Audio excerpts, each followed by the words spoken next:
মাঝে মাঝে আমাদের সবার জীবনে এমন একটা মুহূর্ত আসে যখন মনে হয় আর পারছি না। চারপাশ থেকে শুধু অন্ধকার ছেকে ধরে। মনে হয় ভাগ্যটাই বোধহয় খারাপ। কিন্তু আপনি কি জানেন, সমুদ্র মাঝখানে ঝড় উঠলে নাবিক কিন্তু হাল ছাড়ে না, বরং সে আরো শক্ত করে বৈঠা ধরে। সাফল্য কোনো জাদুমন্ত্র নয়, এটা হলো দিনের পর দিন নিজের সাথে নিজের যুদ্ধের ফল। আজ আপনি যাকে সফল দেখছেন, তার পেছনে নির্ঘুম রাতগুলো আপনি দেখেননি, তার ত্যাগের গল্পগুলো কেউ শোনায়নি।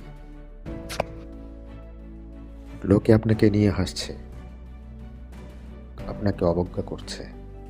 পড়তে দিন, মনে রাখবেন, সস্তা জিনিসের দাম সবাই দিতে পারে, কিন্তু দামি জিনিসের জন্য ধৈর্য ধরতে হয়।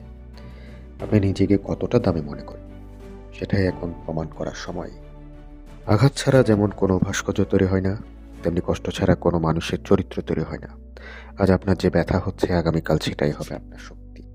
হার মেনে নেওয়া তো পৃথিবীর সবচেয়ে সহজ কাজ, যে কেউ তা করতে পারে।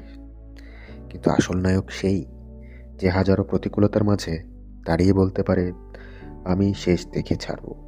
আকাশ যদি আপনার জন্য সীমানা হয়, তবে আপনি ডানা মেলে ওড়ার সাহসটুকু অন্তত দেখান। উঠে দাঁড়ান, ঝেড়ে ফেলুন সব হতাশা। আপনার জীবনের গল্পের কলমটা আপনার হাতে। অন্য কাউকে আপনার গন্তব্য ঠিক করতে দেবেন না। গতকাল আপনি কি ছিলেন তা নিয়ে ভাববেন না, আগামীকাল আপনি কি হতে চান সেদিকে নজর রাখুন।